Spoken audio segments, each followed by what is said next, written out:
Good evening. Today is Thursday, October 24th, 2024. I'd like to call this meeting of the Auburn City Council to order. Mr. Clerk, please call the roll. Councilor Kent. Here. Councilor Overstreet Wilson. Here. Councilor Cuddy. Here. Councilor Calarco. Here. Mayor Genatino. Here, please stand and join us in the Pledge of Allegiance.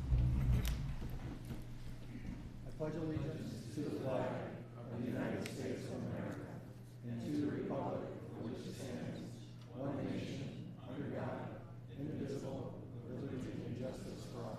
Please remain standing for a moment of silent prayer or reflection.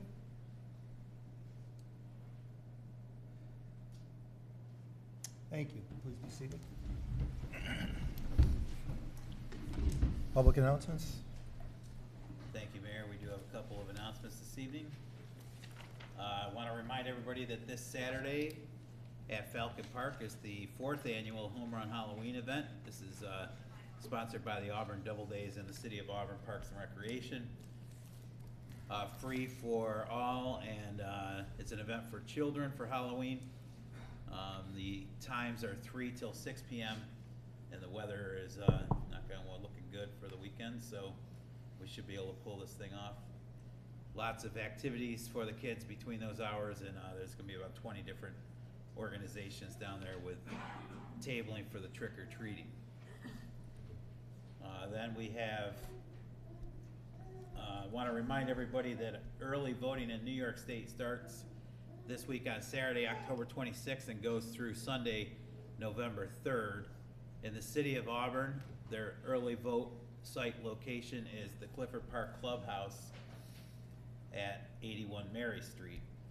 The hours are listed on the city's website, as well as any voter information can be found at the Cuyahoga County Board of Elections website, cuyahogacounty.us. There's also 3 other early voting poll sites in Cuyahoga County. One is the Cato Municipal Building at Shortcut Road in Cato. Second is the Moravia Town Hall at State Route 38, Moravia. And third is the Finger Lakes Mall Event Center out on Clark Street. So in the city, it's the Clifford Park Clubhouse. And then the final announcement that I have is we have 2 different things going on November 2nd this year, Saturday, November 2nd. The first is the annual Tree Planting Day, Community Tree Planting Day. Will be 8 a.m.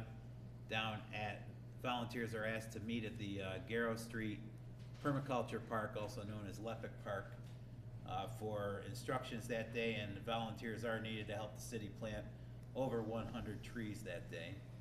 And then the second of 2 fall cleanup days at the city transfer station is also Saturday, November 2nd, 7:30 a.m. till 11 a.m. And the complete set of rules and regulations for the fall cleanup days for city residents is on the website as well.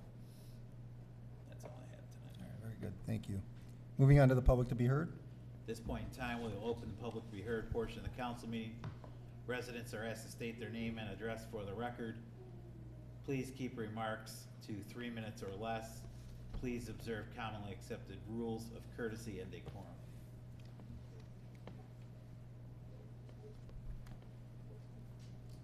Hello, Melina Carnicelli, 9 Logan Street, Auburn. I'm here in support of the vote you're going to take tonight in naming our next city manager.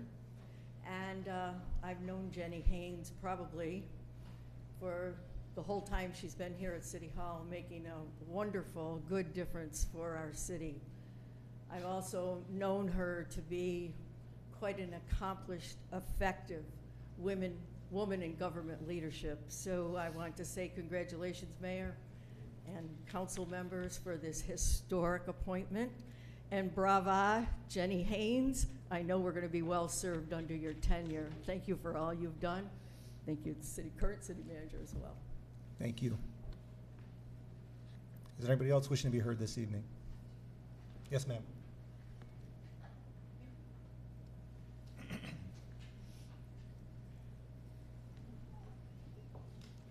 Gilda Brower, 40 Grover Street. Good evening. I'm a member of the Human Rights Commission. I'm secretary of the commission. I'm a founding member of the Harriet Tubman Center for Justice and Peace and a proud member of the NAACP.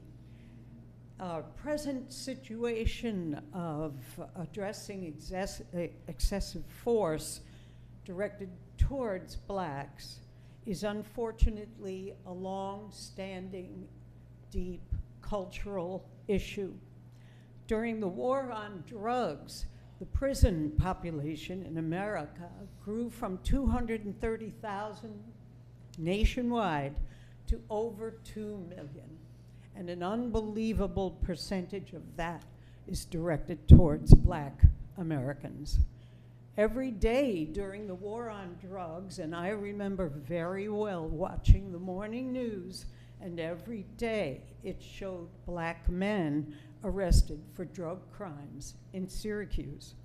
As a result of this, it becomes a cultural known that blacks can be feared by whites, and whites definitely are feared by blacks.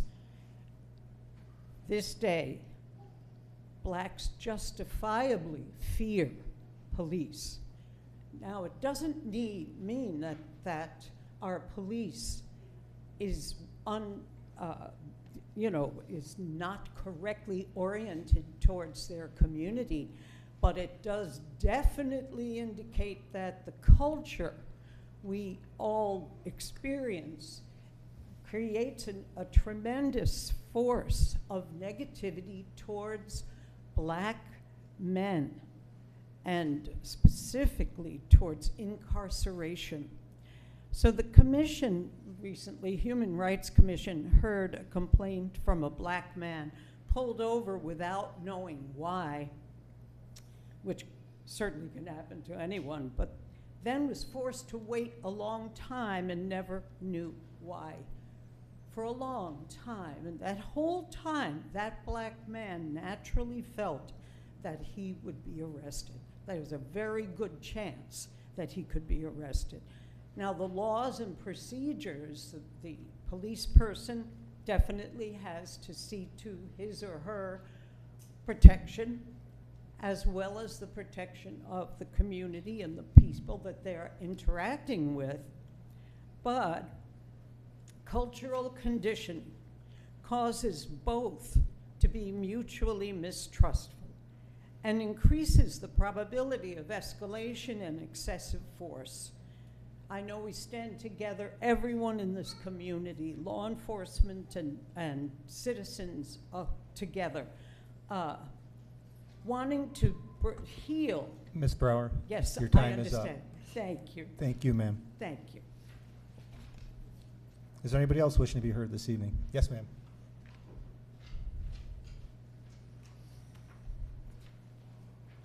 My name is Chelsea Klingerman. I live at 131 North Fulton Street. In a recent post made by Auburn Police Department, there is a comment made with a link to a YouTube video of the body cam footage used from September 7th. The body cam footage was slowed down to the point where you can quite literally see and hear an officer telling Dygert that he was under arrest and attempting to grab him with a flashlight still in his hand. To say that somebody is resisting arrest while not only having the flashlight in his hand, but also going from grabbing his hands to then wrapping his arms up behind him to the point where he is not even able to use them is crazy. To clear as day pick somebody up off of their feet and slam them so hard that they are left with life-changing injuries and claim it as a necessary force instead of even trying to de-escalate the situation is, again, crazy.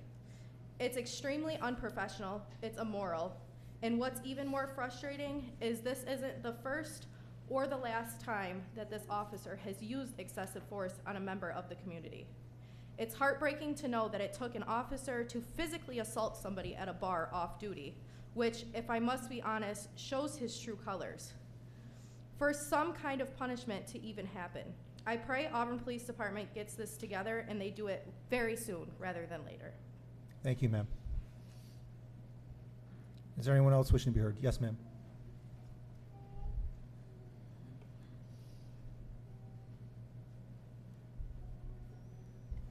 Good evening. My name is Melody Smith Johnson. My business is at 128 Genesee Street, Auburn, New York. So I remember the first time, that I came here to speak to you all. I came about a very specific situation with Miss Love. And each time that we've come, myself and other members of the community, particularly the Black community, we've come to say action needs to happen now. We've come every week, and it seems that every week that we've come to address you, another incident has happened. And we asked, we pleaded, I asked, and I pleaded for movement. And I'm grateful that last week there was an announcement of movement that's going to happen. But I further challenge you. Because the same woman, Miss Love, Chelsea Love, who I came to this microphone for back in August, called me. I spoke to her, and she is feeling profiled. She is feeling threatened.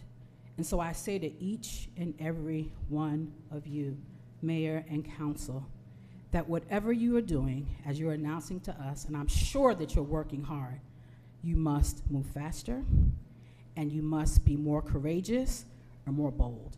Because if officers feel that it's okay to roll up on someone who was previously assaulted by them and to position themselves in a manner that that person is threatened, then you all are dropping the ball. Then what you're doing is not enough. What you're doing is not effective.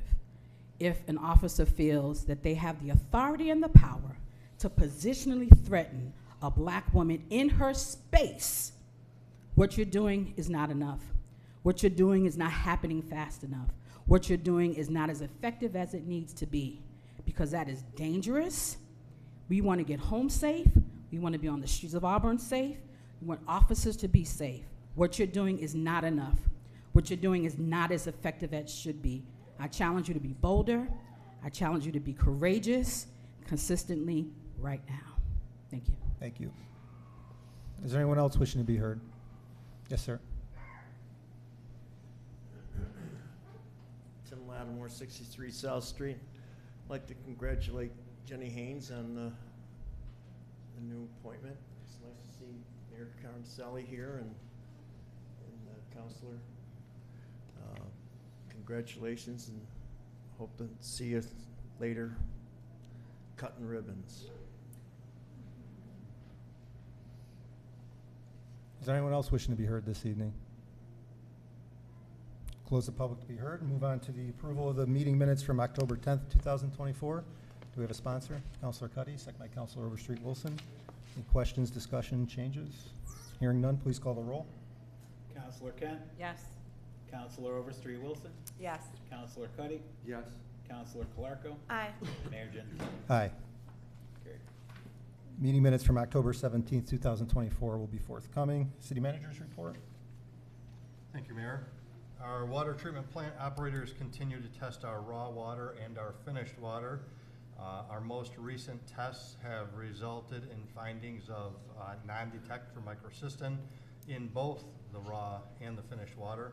The powder-activated carbon system remains in operation, and after several more non-detect tests in the onset of cooler weather, and with the approval of the health department, we will suspend testing until next season. Announced for weeks now, and will continue to, that we are accepting applications for a data analyst position with the city. The position is provisional. No test date has yet been assigned by civil service. City is accepting bids for pipe and other material used by our municipal utilities department. Responses are due back on October 30th, 2024. And last week I mentioned that the assessor's office has begun sending out informational mailers to all single-family residences in the city. These surveys are required by New York State in order for the city to be eligible for certain types of funding.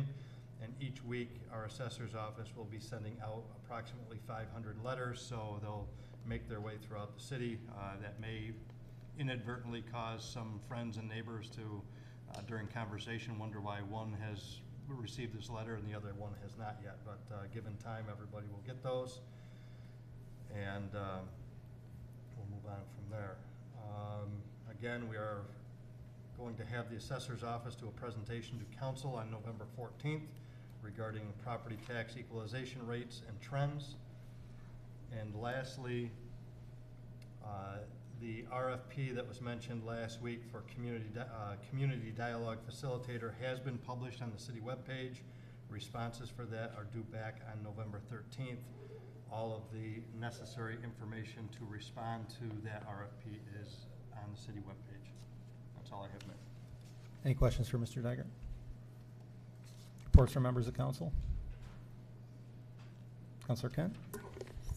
So on Saturday, I attended an event called the Hope Movement here in Auburn. It was organized by a group of community leaders, and I'm not going to remember all of their names. I know David Connolly was instrumental in starting to get this going. Some of the folks are from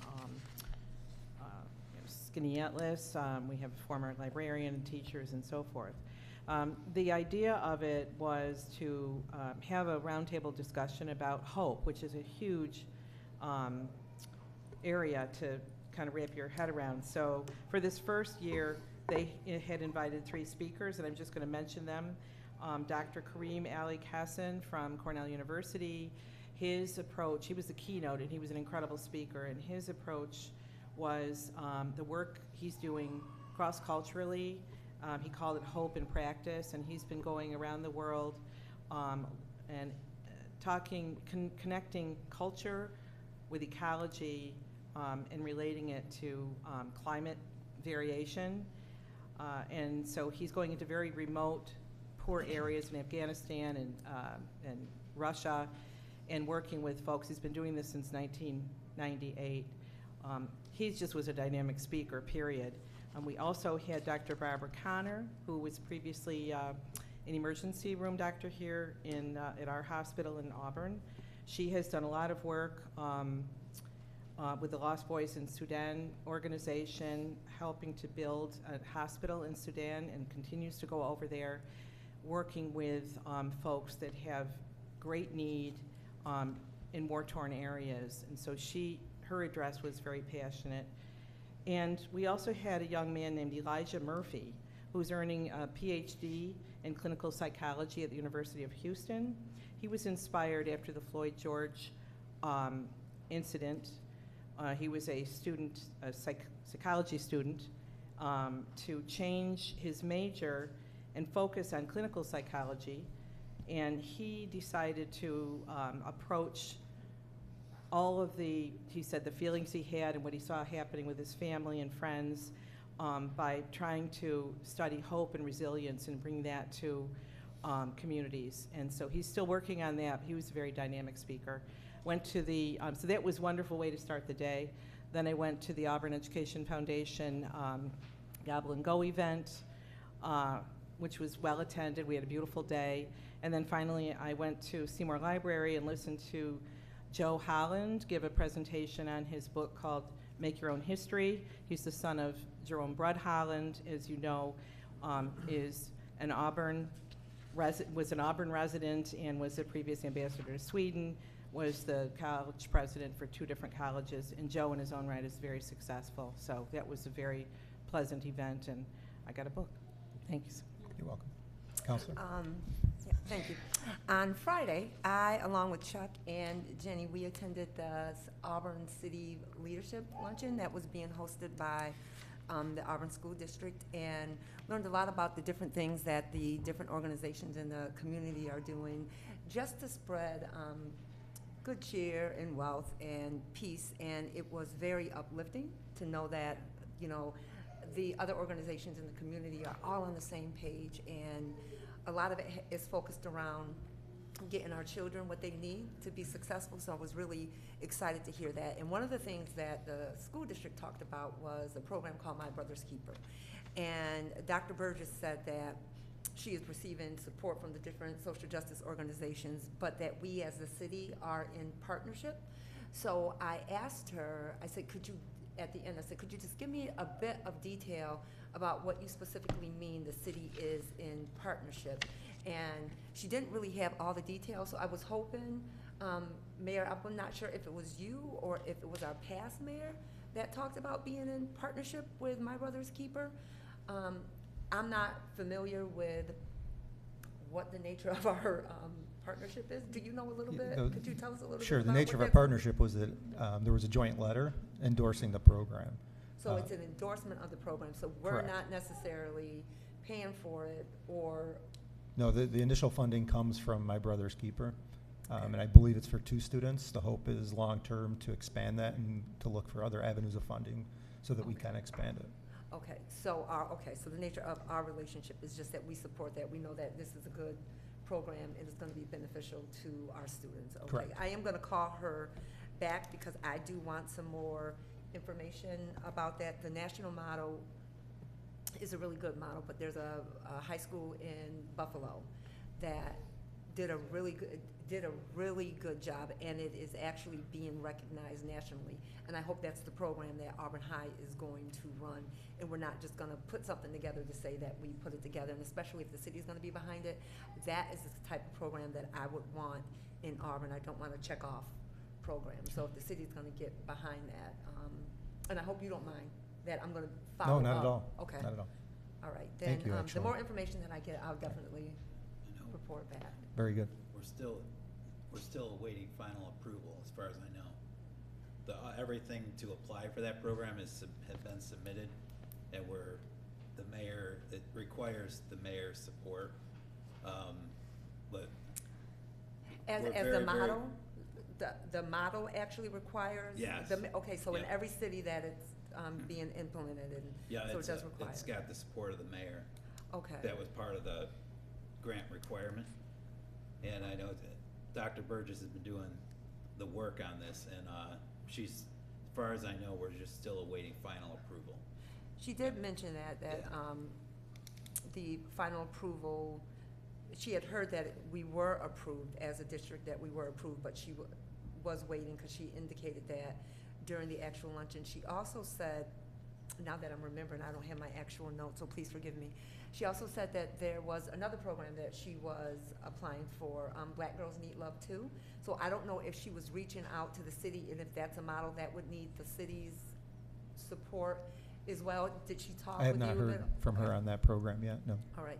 I will get those specifics as well. I would just like these programs to be well-run and the model and the design followed, because our students of color need that, and I want to see who is going to be doing the mentoring, because we just can't have, especially if the city's going to be behind it, just can't be appointing folk to be mentors that don't know what they're doing, and a 2 or 3 hour training in a mentorship wouldn't be beneficial to a senior anyway. So just again, with that being said, and sitting in a room when she's saying that the city is going to be a part of it, I'm just extremely interested, not just because of the actual program, but because the city is going to be attached to that as well. All right, very good, thank you. Go ahead.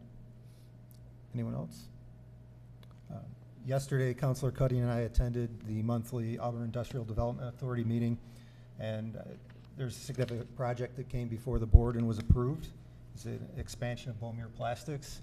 They are purchasing an additional facility on Allen Street in Technology Park. They'll be refurbishing that and moving a significant portion of their business to that facility. I just want to acknowledge the Herbert family for their long-term investment and ongoing investment into Beaumere and to the city of Auburn.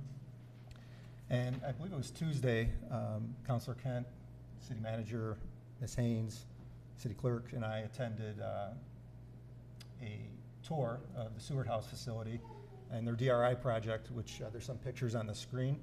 I just wanted to call some attention to that. It's one of the final DRI projects. It's just about finished.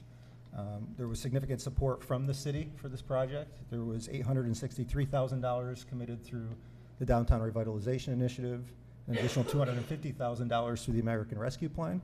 I want to acknowledge the Seward House staff and board. It's going to be an amazing enhancement to that campus. It is a reconstruction of the original carriage house and barn. They've removed the parking lot to make it representative of the time that the Seward family lived there. In the upper right-hand corner, that was the carriage path. So it's an amazing enhancement. And again, I want to acknowledge the Seward House staff and the board for the work that they're doing there. All right, moving on to appointment resolution number 118 of 2024, appointing a city manager. Do we have a sponsor? Councilor Kent, second by, oh, we'll all sponsor it. How about that? Second by Councilor Clarko. Appointment Resolution 118 of 2024, whereas Jeffrey J. Dygert was appointed city manager on October 10th, 2016, and whereas Mr. Dygert has notified the city council that he will retire from the city manager position at the end of his current contract, which is June 30th, 2025. And whereas the Auburn City Council began a search for the next city manager, and the council has identified Jennifer L. Haines, employed with the city for the past 31 years, as an internal candidate that has demonstrated the necessary ability to serve as city manager. And whereas Ms. Haines has served as the city director of planning and economic development since 2007, and during that time has performed duties as acting city manager on numerous occasions. And whereas it is the desire of the mayor and the city council that Jennifer L. Haines be appointed as the next city manager for the city of Auburn, effective upon July 1st, 2025. And whereas Ms. Haines will serve for the first 6 months of an agreement, which is attached here to and made a part of this resolution, from January 1st, 2025 through June 30th, 2025 as an assistant city manager, working with city manager Dygert. And whereas Ms. Haines will begin her service as city manager on July 1st, 2025 for a term of service outlined in said agreement. Now therefore be it resolved, the Auburn City Council does hereby approve the appointment of Jennifer L. Haines to the position of city manager effective July 1st, 2025, and be it further resolved, the city council approves an agreement between the city of Auburn and Jennifer L. Haines to accept the appointment as the city of Auburn's next city manager, and the mayor is further authorized to sign any and all documents finalizing the agreement and the appointment of Ms. Haines. Thank you. Discussion from the council. Councilor Cuddy. Thank you, Mayor. And I just want to say I'm very excited for this new chapter. I think it is fitting that Ms. Haines is going to become city manager. Her years of dedication to the city of Auburn show how committed she is and how prepared she is, and I look forward to her in that role. So congratulations. Thank you, Councilor. Councilor Kent?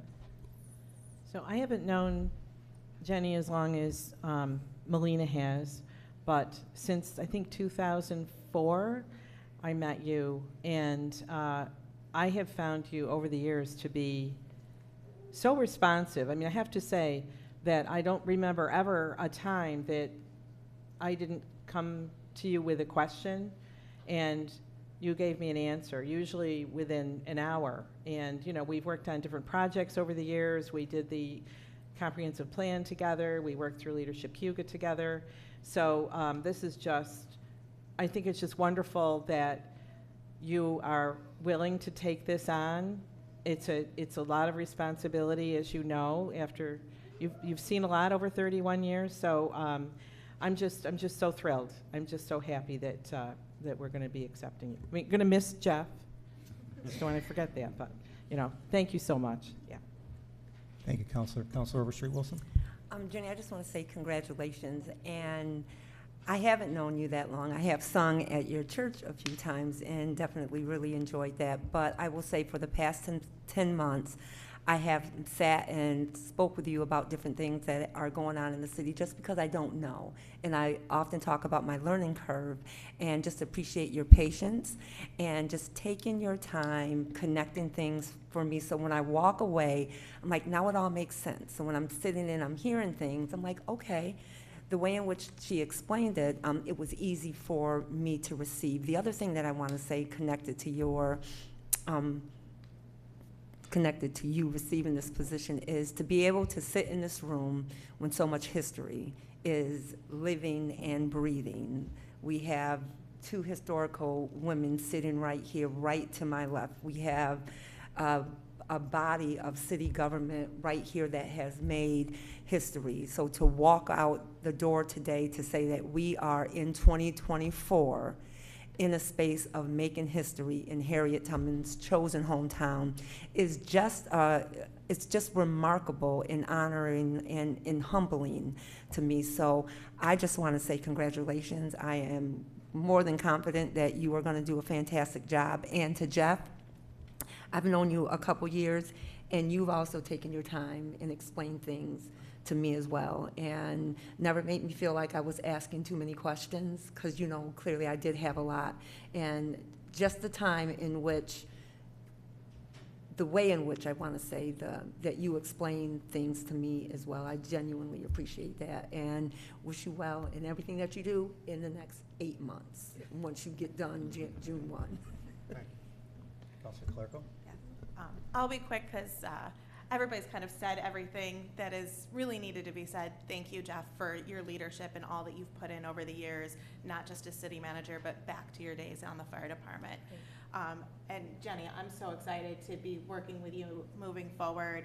You have taught me so much, and to know that you want this position, even while we're in the moment of struggle, speaks volumes about your character and how much you care about this community. So that's very, very much appreciated. Thank you.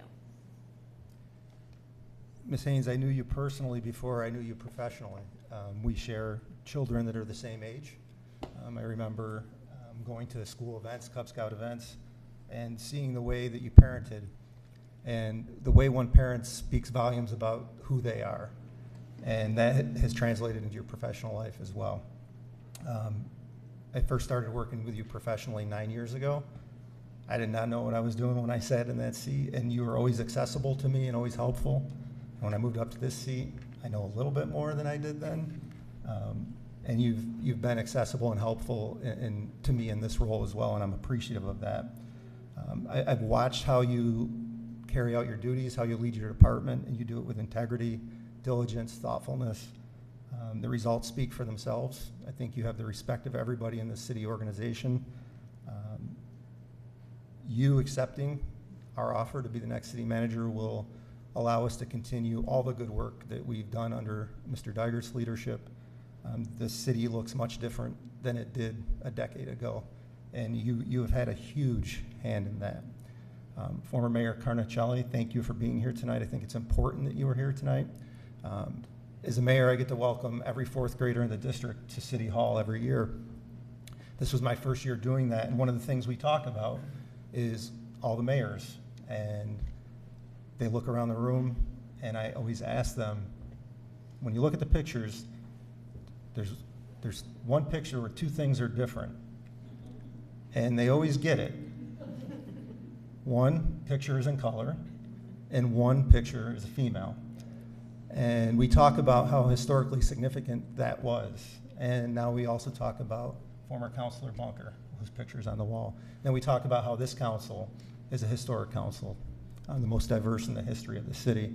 Now I can tell those students that we have the first female city manager.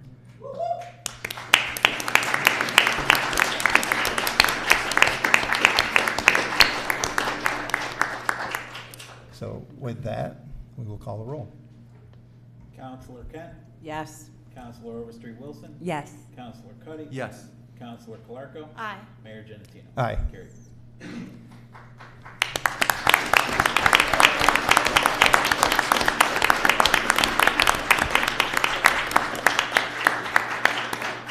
Ms. Haines, would you like to come to the podium and say a few words?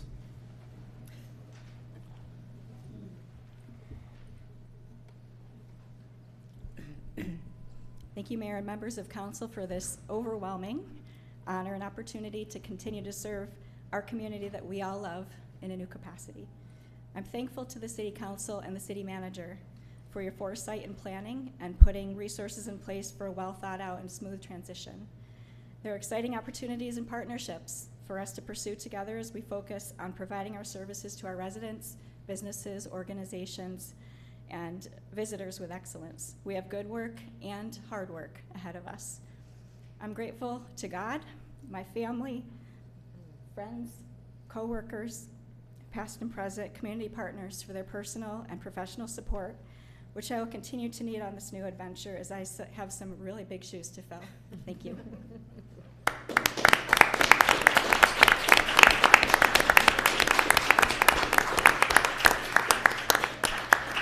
Council, with your permission, I'd like to take a brief recess to allow Ms. Haines and her family to leave. Is that okay? We'll be in Wait, wow. recess for the next 10 minutes.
I'm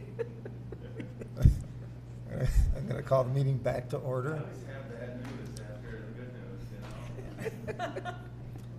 And we're going to move on to lead service line inventory update. Mr. Seth Jensen, Director of Municipal Utilities.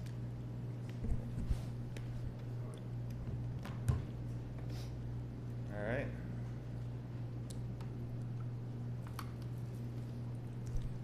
So good evening, Mayor, members of council, members of the public as well. This presentation is intended to kind of notify folks of upcoming information that will be coming out of our department as it relates to lead service line inventory and necessary communication that's required as part of putting together this inventory. So my name is Seth Jensen. I'm the Director of Municipal Utilities. I'm joined tonight by Mr. John West, our Chief Water Operator, who's been an integral part of developing the city's inventory in accordance with EPA and DOH requirements. So there's a lot of sources of lead out there that can impact our health.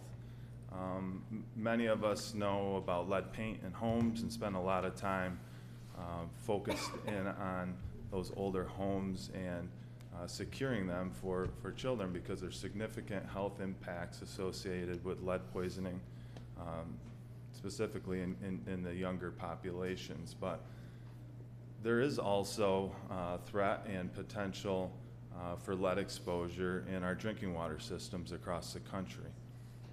You can come into contact with lead through pipes that the water passes through from the treatment plant to your home.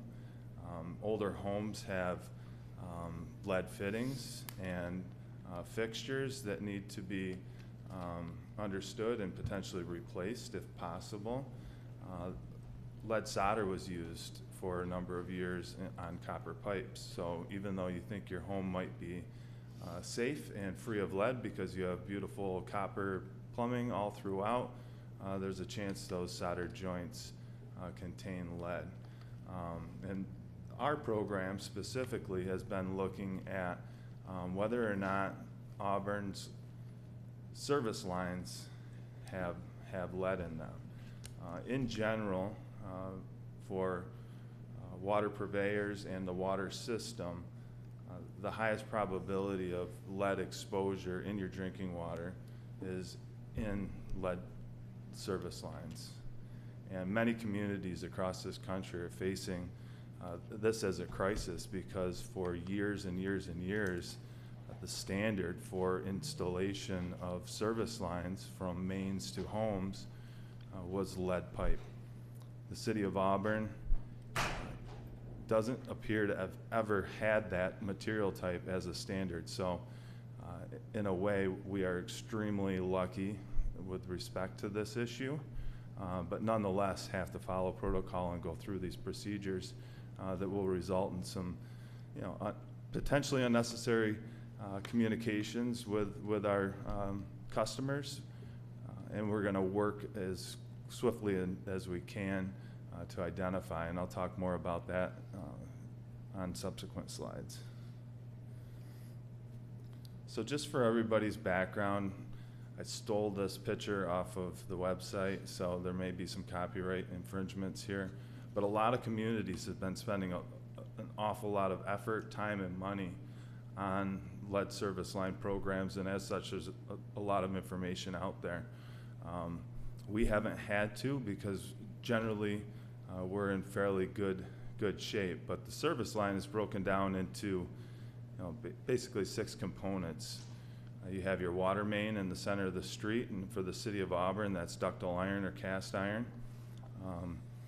Many of our services are galvanized, and they're served from the main to that galvanized pipe by a short lead gooseneck. Although this does contain lead, or it's made of lead, it's such a short section of pipe that the EPA and Department of Health don't classify that specific type of service like Auburn has as a lead service line. We still we'll be removing them as we come across them and taking care of them under normal programming.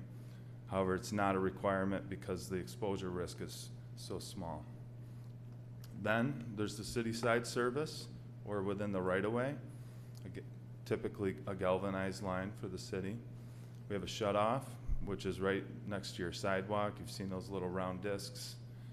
You can remove the cap, and that's where we can turn water on and off to residential or commercial properties. And then there's a private side service. Again, typically a galvanized pipe. We're always using copper now within the right-of-way, and you'll find copper pipes as well that make these connections, and sometimes even plastic on the private side. Folks are able to take advantage of the lower cost material and install plastic. Finally, the city's purview for this lead service line inventory ends at our water meter inside the home, and then all of your internal plumbing goes from there.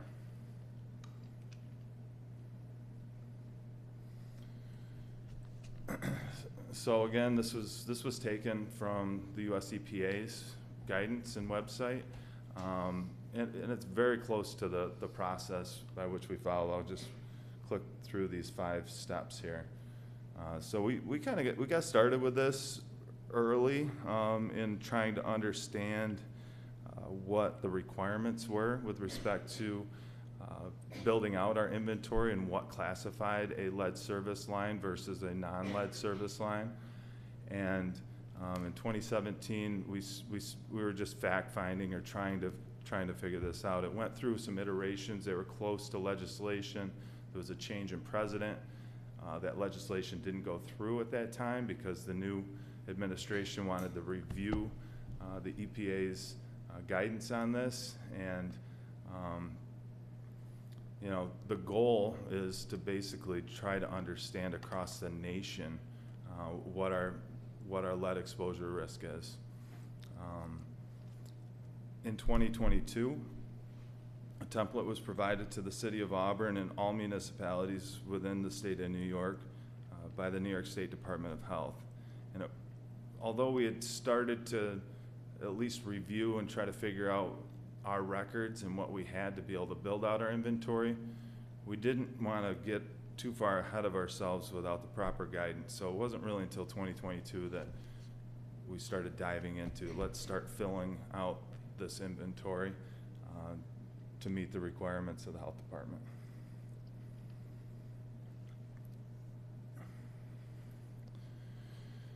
So going through this process, the last 2 to 3 years, John West has really been the lead on this from the city standpoint, and we've been able to capitalize off of some very good interns over the past few years to assist us with this, but we've really just been taking all of the available data that we have,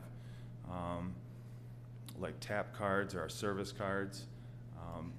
In 2014, there was a huge meter replacement project that took place here in Auburn, and when they did that work, they took photos inside of the buildings, so we were able to use photos inside of houses to identify the material type, and that serves as a way to properly fill out this inventory. So just a couple of days ago, October 16th, that was our deadline. We held to that deadline even though our inventory was generally together, because once you submit your inventory, future action steps start. All right, and we didn't want to have to get too far ahead of ourselves and make sure that our inventory was as up to date as possible. So the summary sheet is probably what the folks from the health department are going to look at first for every community. We have just under 8,500 services in this inventory. It's a large Excel spreadsheet. The total number of identified service lines is 4,074. And that means that we know the material from the water main all the way to the house. Our records are very good in our right-of-way. Our records aren't as good on the private side. So just about half of our services we had complete records for. The others, the unknown services, that 4416, those we have quite a bit of information on in most cases. Sometimes we just didn't have cards, we didn't have any information.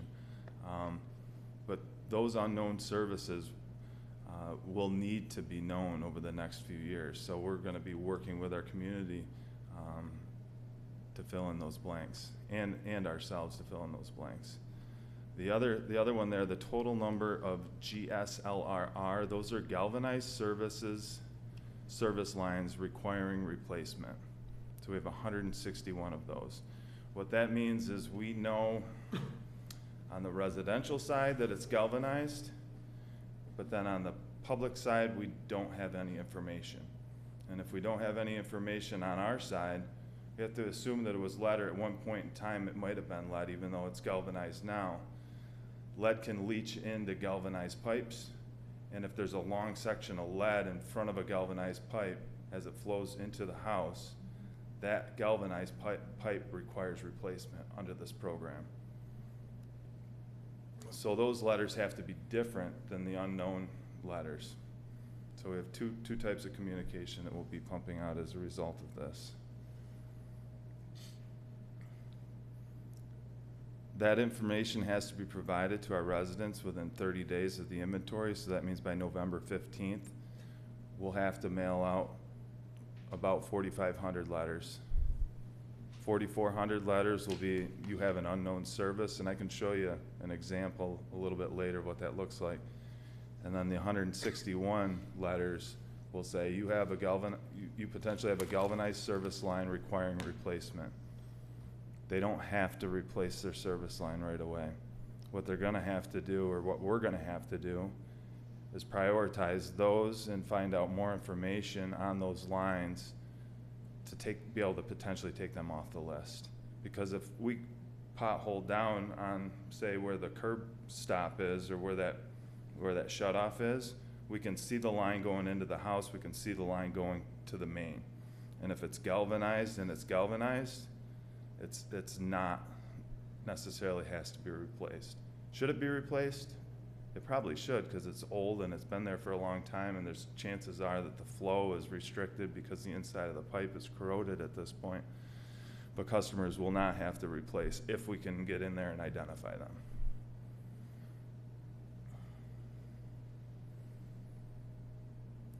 The other stipulation, or one of the requirements, is that we have to make this inventory available, and we have that up on our city website right now, and we'll be providing more information over the next 2 weeks to that site for our residents to be able to review.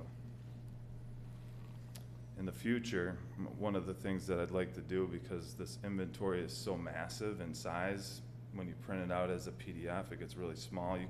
You can search within a PDF, so you could type in your address, search, and find it.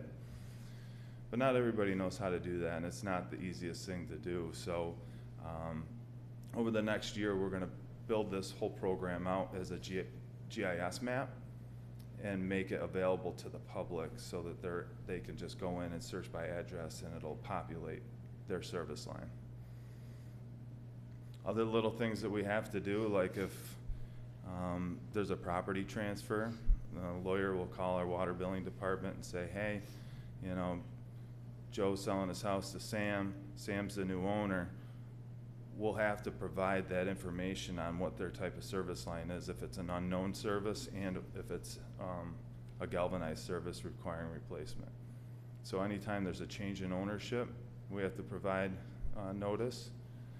And then anytime, once a year when we redo these inventories, because this is going to be an annual process that has to be done each year.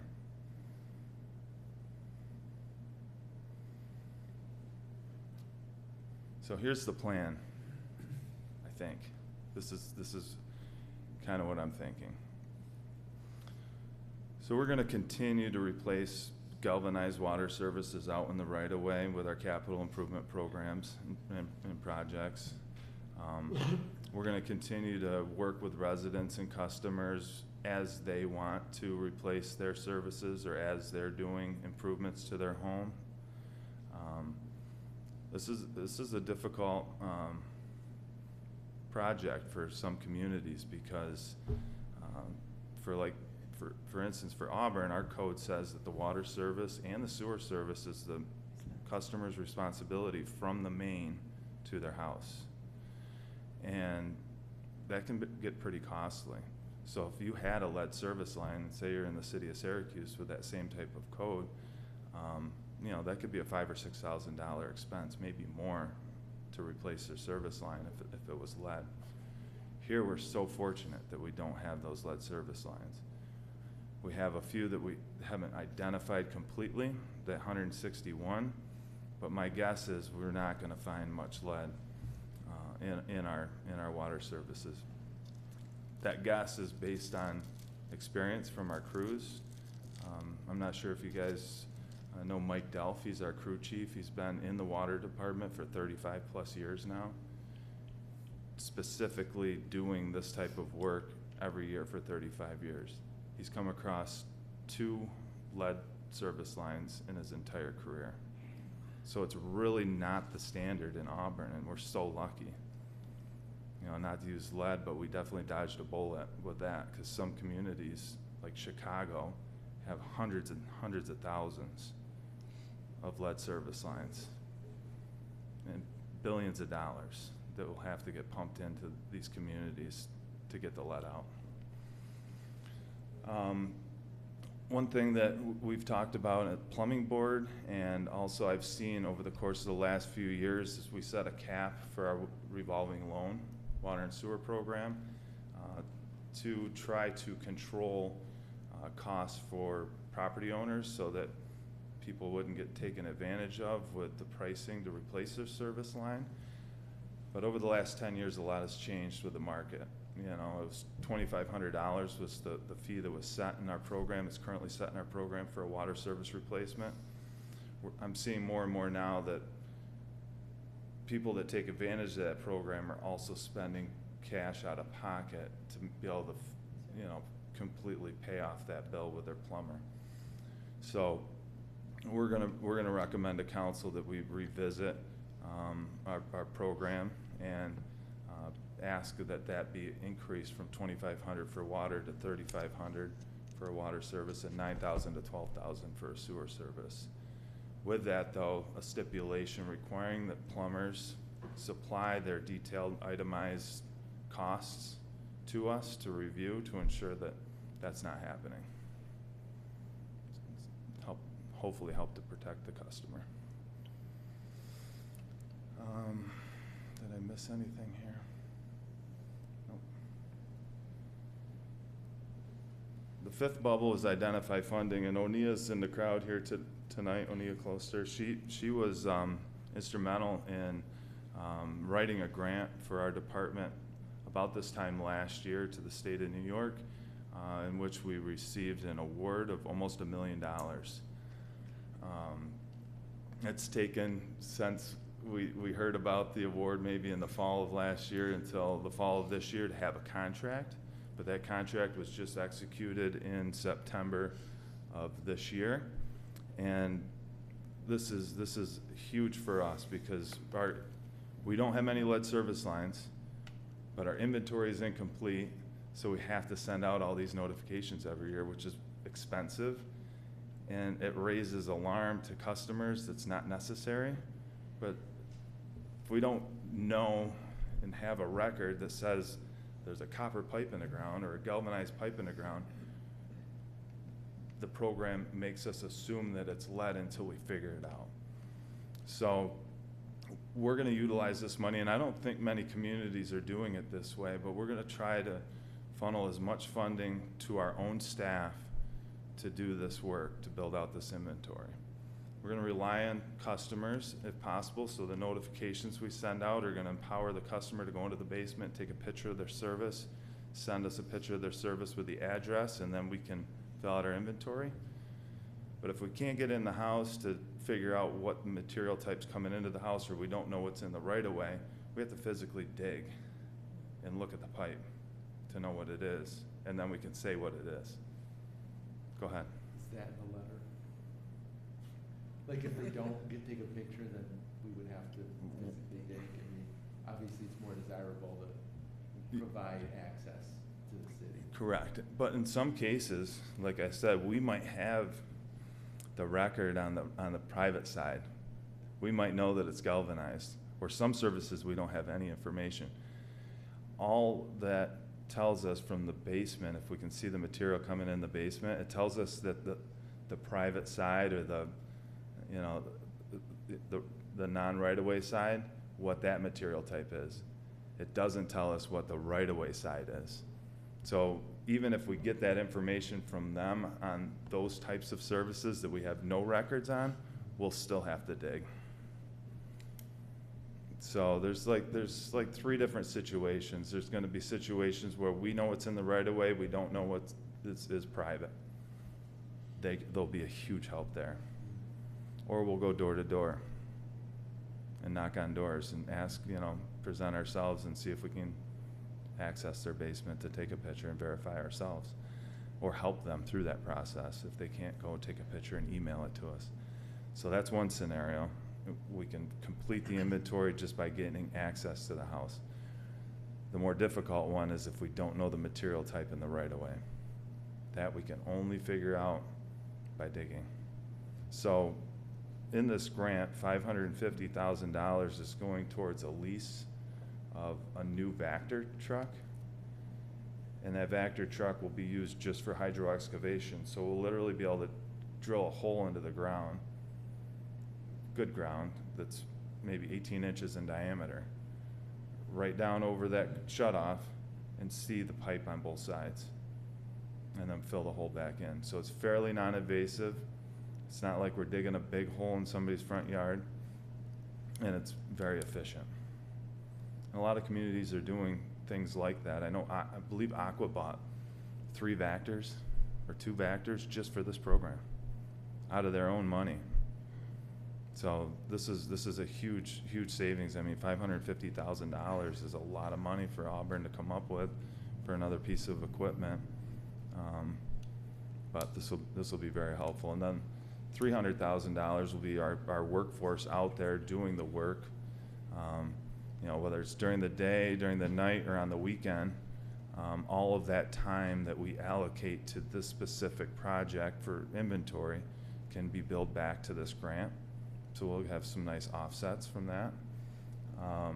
There's some technical or some administrative support as well from either Carol Storrs, Crystal Nevedomsky in the office that I work in, or from Onia or Christina assisting with the grant administration. And then we've allocated $50,000 to develop this map and to start to try to manage this whole program in GIS.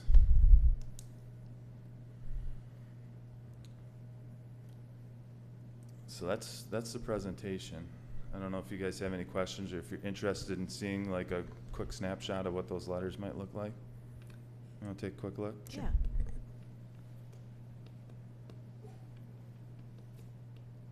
Did I miss anything, John? I'm hard with that. I'll just let everybody know.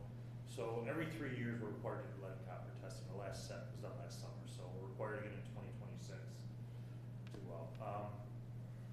In the past, we've had to do 30 spots that were either had the lead whip, you saw there, the gooseneck, or were the houses that had copper pipe with lead solder joints. Those were the areas that we were instructed to target. That's what we've done. And going back all the way to 2002, since I first started involved with this, we only had one home ever have a positive exceed the lead of 15 parts per billion. That was a home that had been sitting vacant, so it was likely just lead that leached out of fixtures and stuff like that. But the other ones have all come back well below the 15 parts per billion. Actually, even if they become stricter 10 parts per billion, they've always stayed under that.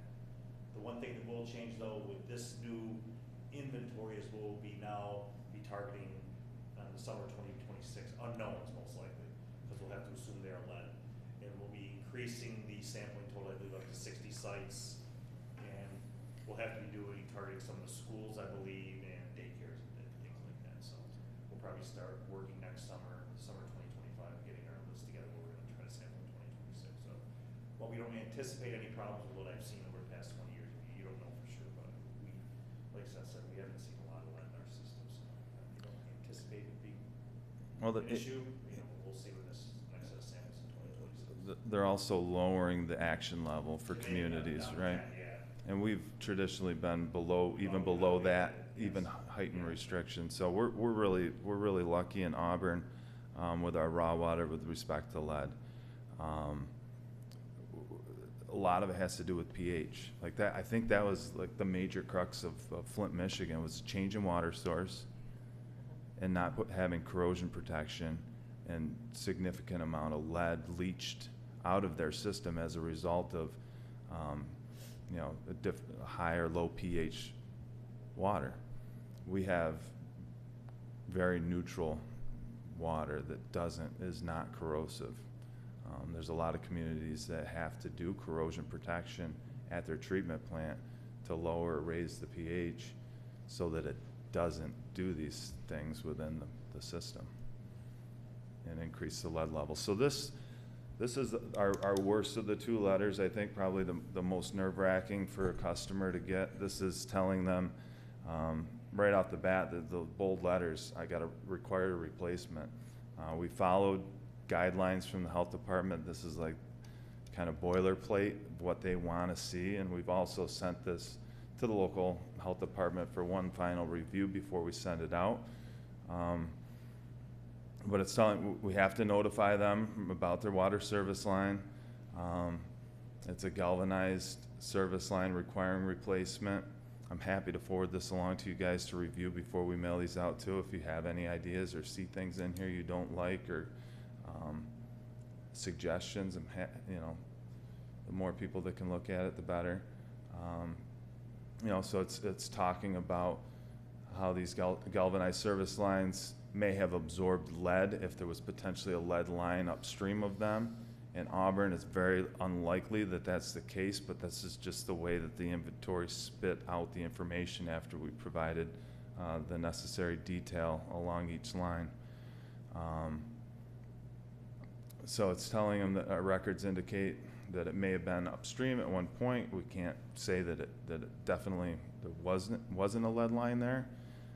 They can take a photo inside their house, provide us with information through this customer portal, or they can contact us and schedule an appointment.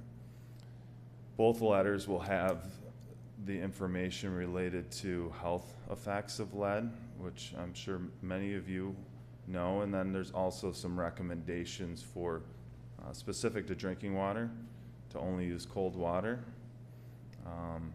Obviously, they can't control the temperature of the water coming into the home, but inside your home, your fixtures can potentially dissolve lead faster than cold water. Flush your pipes. This is really the big thing, is your pipes that sit stagnant slowly build up lead concentration. So if I had a full lead service line sitting there all night and I woke up and started to run water, you want to get that initial flush, that column of water that's been sitting in your lead service line. Not in Auburn because we don't have many, but that column of water pushed through your entire house and out your spigot. Clean your faucet, because those aerators on your faucet can build up lead as well, all those contact points, or they could use a filter. And then there's information in here on how we might replace these galvanized services through our capital improvement program, throwing the engineering department under the bus a little bit with some information if they wanted to reach out to say, hey, you know, is there a project in my area coming up? Talk about the responsibility of homeowners to replace their service lines from the main. Provide this link here to the program that the city offers. And then some quick second page FAQs, so the stolen picture to help people understand what a service line is what they look like. I'm a big picture guy. Is it safe to drink my tap water? Yes. They might not believe it, but it is. How do I access the inventory? And I think that's live right now. So I can show you what that looks like. Oh gosh. Oh, you updated it, so I need to redo that link. Oh, this is good practice, O'Neill. I went on it, it worked. It did work for you? All right. I mean, it's a massive undertaking of an inventory, in my opinion. Gotcha. So this is what changed? Oh. So I mean, this is a little overwhelming and difficult to see, but you can search your own house. It's not the best, that's why we're working on the GIS map. I think that'll be so much cleaner and easier for people to engage in their own service, empower them to be able to look that up and see it themselves. Then once you download it, you can search. But yeah, the list goes on and on and on and on and on. There's every single service in Auburn that we have records on, or don't. Will I receive this notification again? Yes, every year until we're able to verify their service. So there's a chance over the course of this next year, the person who receives something in the mail this year will have identified that service to the point of it we can actually remove that. They won't get the letter the next year. We're encouraging the public to reach out to us before they spend money on their service, and so that we can prioritize and try to identify and maybe eliminate the need for them to have to do it. Even though it's not a bad idea. I mean, some of these services were installed in the 1900s. They've been serving our community for over 125 years at this point. It's probably time for a new line from the main into your house. I've heard people do it and just love it because all of a sudden their pressure and their flow is through the roof.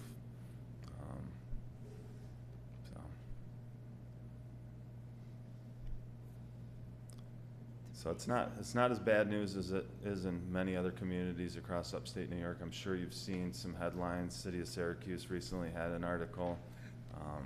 Rochester's had a ton of lead service lines. Some communities have gone to their records and said, oh, we have all lead lines here. And then they'll design a whole capital improvement program. They'll go out to bid, they'll go to replace them and find that they're copper because their records weren't updated.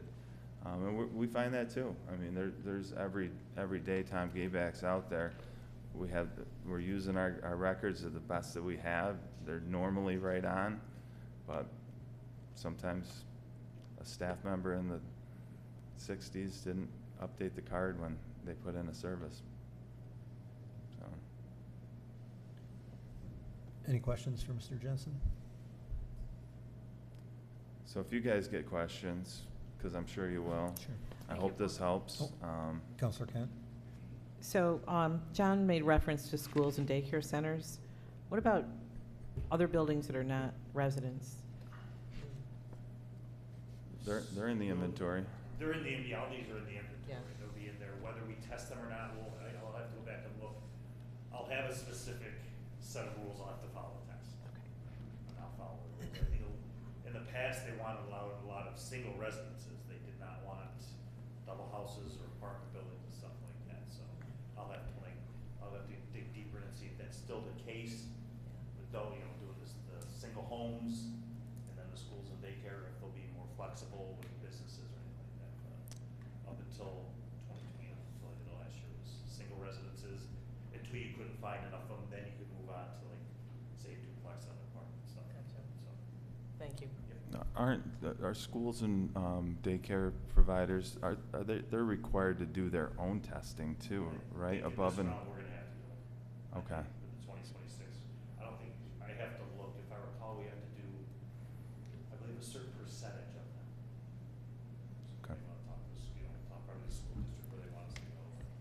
But in the past, they've done a lot of testing, but then for the health department, yeah. I think we're gonna be required this time, so. Yeah. Thank you for sharing the letter. It looks fine to me. I would just say that the most important thing you want the reader to know should, I mean, if it's mostly informational, this letter, or if you want them to, an action, there's a lot of information in that letter. There is. So, I mean, if you want them to have an action, that might be a bullet or a boldface. Bold them out. So, but other than that, it looked good. It's a Some good of those idea. things were required to put in the letter too. There you go. Yeah, the Some of the lion's facts, share how of you it. know that they have to be in your letter. Oh, yeah. That's- Oh, yeah. Oh, of course. Yeah. And I'm sure there'll be items on the website that, you know, point people the way to go to, you know, in this process, right? Yeah. Yeah. Thank you. Mr. Jensen, you mentioned a couple things you're doing to protect homeowners from price gouging and things like that, so thank you for doing that. That's important, that people aren't taken advantage of when they do have to do this work. Yeah. Thank you for being proactive with that. And Mr. West, while you're here, I just want to acknowledge and thank you and your team at Water Filtration for getting us through harmful algal bloom season safely again this year. You know, it's the #1 thing I hear from folks out in the public is what's going on with the water. You know, we all turn the tap on and just expect it to be safe, and it's safe because of the work that you all are doing, so thank you. Thank you for all your support. So I should have a test result probably in my email now. They were late getting them started today, so we had a test run today. I didn't see much coming in. I'm assuming we're gonna see another non-detective very low level. If we're Logan early next week, we may be done with the testing, so. I'm Very probably good. go to Wasco season, but their last one was low as well, so it's ramping down, so I'm thinking the next week to 10 days will be on. Very good, thank you. Yep. Yeah. Other business from the council? A couple weeks ago, we had a gentleman from St. Peter and John's Soup Kitchen here, Mr. Ward. And when he was speaking, I started recollecting that at one point in time, we did provide support to the soup kitchen. So I did reach out to Ms. Haines, and we did in fact grant a $20,000 ARPA grant to the soup kitchen. There is money left there, about $6,200. We're waiting on some receipts from the last couple months to find out how much is left there. And, you know, I did email Mr. Ward and let him know that. And I also reiterated that, you know, we don't provide funding out of our general fund to any organization. We just don't have the ability to do that. But CDBG would be a good mechanism, and then offered up city staff's, you know, support to help them apply for that grant. So I know oftentimes we don't know if things get, you know, circled back on. I just wanted to let everybody know that I did follow up with staff and then emailed Mr. Ward. Yep. Request for executive session? Yes, Mayor, 2 quick matters. One matter related to the sale of real property and one matter related to some litigation. All right, very good. Any requests from council? I do under attorney-client privilege. All right, very good. Do we have a motion for executive session for the 3 items listed? Councilor Clarko, second by Councilor Cuddy. Please call the roll. Executive session for 6:20 PM. Counselor Kent? Yes. Counselor Overstreet Wilson? Yes. Counselor Cuddy? Yes. Counselor Clarko? Aye. Mayor Gentine. Aye, we'll be in recess for executive session.